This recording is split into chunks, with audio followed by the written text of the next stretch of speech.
Um, it's a great honor for me to share this platform with you to talk about an important topic about the purpose of education in Africa.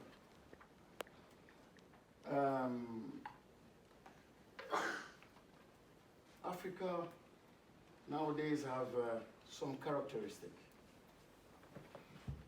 Is theater a scene very important for the Western countries, China, United States, Europe.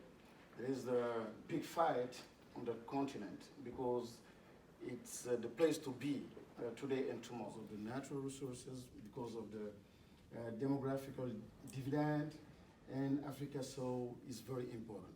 But there is the lack of transformation. We do not enough transform the continent. We have a lack of change makers. When we talk here about transformation of the continent, what kind of transformation?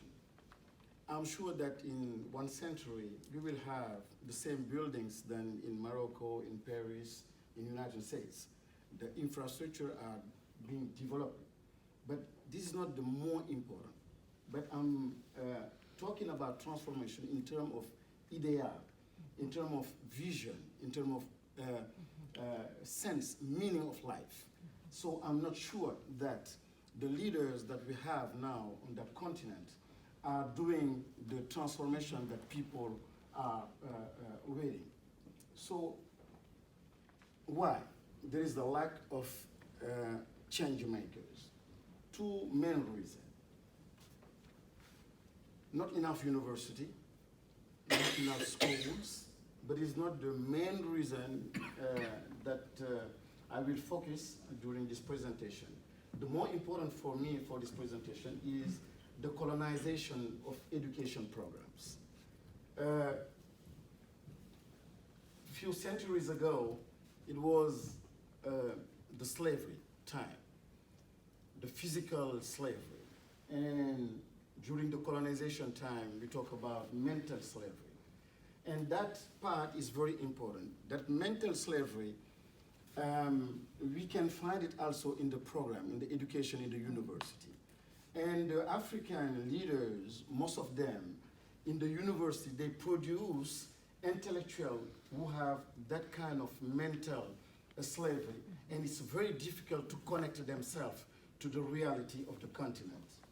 And now the danger is to have also a sense, a meaning slavery, when you lose your soul, when you are not connected to what is very important for you in your life. Consequently, the crises, which are very global in all the continents, all the countries, the crises are now global, but they are more amplified, more important in Africa. Economic and financial crisis, increased inequality, unemployment, poverty, environmental crisis, desertification, deforestation, water, soil, and air pollution, and energy crisis. Even we produce energy, but many families in Africa live in darkness. We have health crisis. You remember AIDS and Ebola disease, we have many problems in the health public crisis. And one important crisis also, the migratory crisis. In Europe, United States, everywhere, that crisis become little by little global crisis. But the origin, most of the time, is from Africa because of the lack of change makers to transform that continent.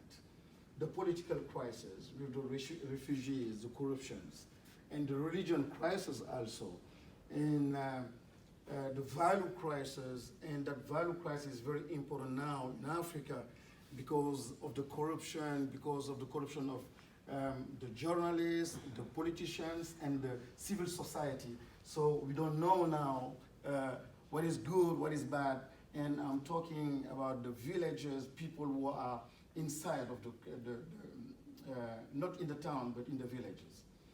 So the crisis of coexistence between people in the same countries, in the same town most of the time.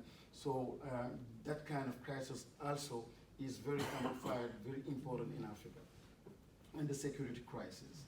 And those crises are also amplified by two revolutions: the philosophical transformation with freedom of conscience, freedom of expression, the sexual freedom, technical-scientific revolution also with the urbanization, the time-lapse phenomenon, so and so. And all these crises that I just present here, I can say that it's just because we have a sense crisis, a meaning crisis. That meaning crisis explain all the crises that I just present previously. So that sense crisis bring Africans to be in the consumerism, to to be disconnected to what they are really. And now the development orientation is just a consumerism. And now we have, to reconsider a human being with his psychological dimension and spiritual rules. And from that part or from that position to reinvent, to rethink the education. So the knowledge spectrum, most of the time when we are at the school, primary, high school, university, we talk about data, information, knowledge, intelligence, competencies, but not enough wisdom. And wisdom is more close to the truth. But how to teach wisdom in our society, in our university, that is the big issue, the great problem that we have to face. And in the vertical axis, you have what we call the human connectivity, and the horizontal axis, what we call awareness. The human connectivity is how are you connected to yourself? How are you connected to your environment? For example, young African students that we have, they are not connected to themselves, not connected to their environment. It's very rare to see a young African boy exclaiming, saying, "What a nice sunrise, what a nice sunrise." And if he's not able to see the beauty of his environment, it will be very difficult for him to initiate a project in a tourism sector, for example. If also his boy or girl is not connected to the beauty of the landscape, he cannot say the beauty of the landscape, it's very difficult to do something in the agriculture or something in husbandry, animal husbandry. So this connectivity is very important. We don't talk about digital connectivity, but human connectivity. And on the other axis, we'll talk about awareness, and I will talk more about awareness later. So the big problem, the big issue is the wisdom. The problem of climate, environment, corruption, all those problems that we show previously cannot be solved by mathematics, by physics, by artificial intelligence, but only by wisdom. Business schools try to move on that level by business cases, trying to help the students to be more familiar with decision making, but it's not enough. How to teach wisdom in our business school? We developed a concept that we call Talibayship. We compare it to leadership. Leadership, when we talk about leadership, most of the time it's in terms of performance in the business, and we are not sure that we integrate all the parameters of humanity, ethics, all the parameters that I talked about previously. But when we talk about Talibayship is a word, the Talibay is an Arabic word. That means long life learning. that means humility. Without humility and that mentality of long life learning, it's very difficult to develop the awareness. So what kind of awareness? Five awareness that we call the pentagon of awareness. The first one is the self-awareness.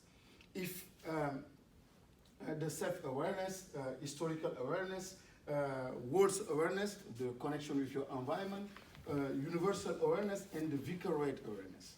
So the self-awareness is about freedom, authenticity, or courage. We have to develop that when we teach business education. Without that dimension of self-awareness, it's very difficult to be original, to initiate new project, and to be connected to yourself, to your environment. The second one, the world's awareness, is about impact. If you are not connected to your environment, the quality of the connection with your environment, your community, will determine the impact that you will have on that community. And the historical one is about legacy.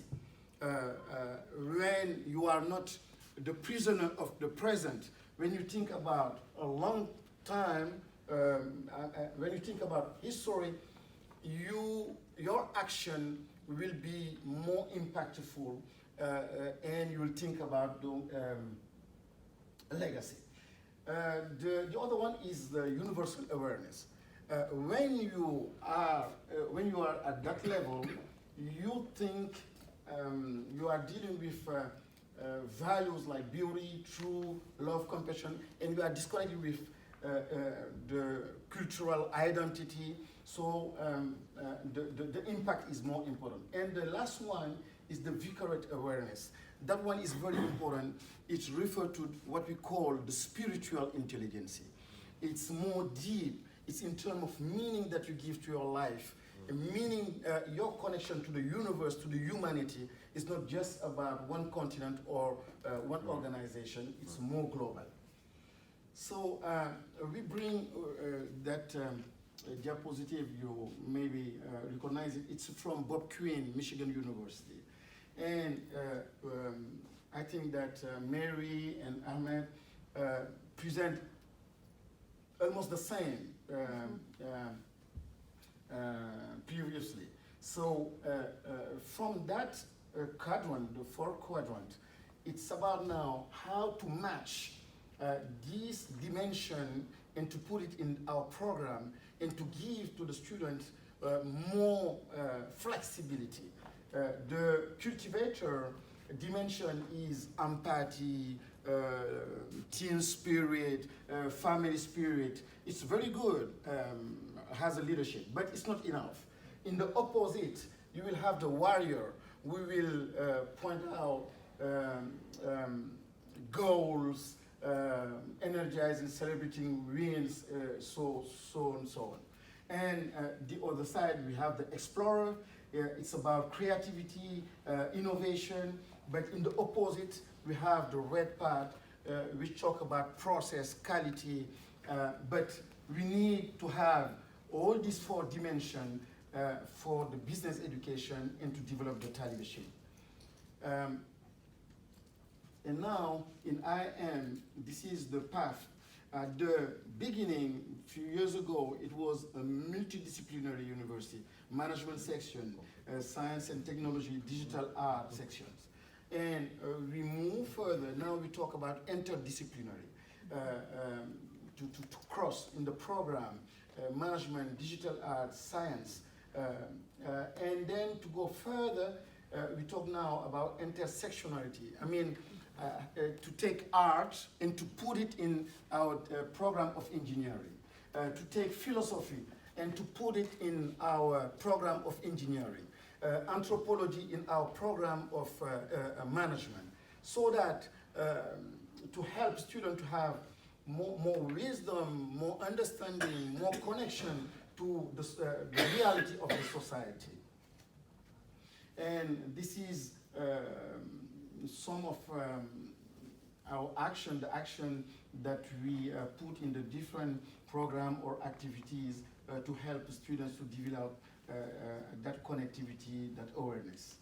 And for example, we have one big program that we call the Green Camp Case. Each year we bring all the students very far from their comfort zone. Answer to your question, I'm sorry for the bad English. Thank you.